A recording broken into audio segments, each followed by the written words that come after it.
Hep hep! Isa ka ba sa may problema ng memory phone?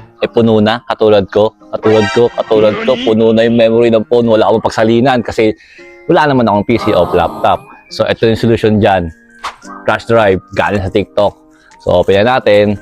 Kasi nga, wala naman akong PC sa laptop, wala akong pagsalinan. So, sayang na yung mga memories ko. Isa ka din sa nangihinayang i-delete, di ba?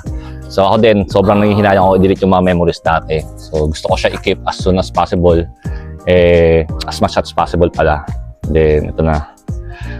Pang habang buhay na warranty card. Uy, may ganito pa sila. Thank you po.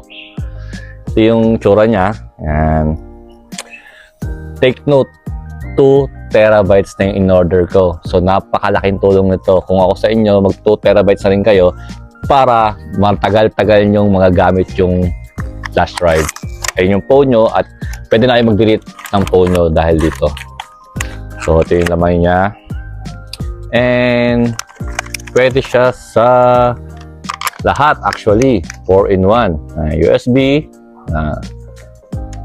Tapos, may lightning. May Android. May pang Type-C. So, lahat meron. Kompleto. Ayan. So, kompleto. Napakaganda nito.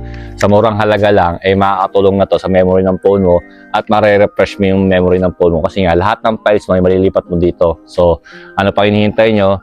Bumili na kayo sa Yellow Basket at umorder na rin. Ito yung instruction niya. So, ito yung instruction niya, manual niya para paggamit ito. So, gawa ko ng content next time para maturuan din kayo. So, ano pa hinihintay nyo? Mag-grab yours na ay mapapahuray ka talaga! Hooray! Thank you!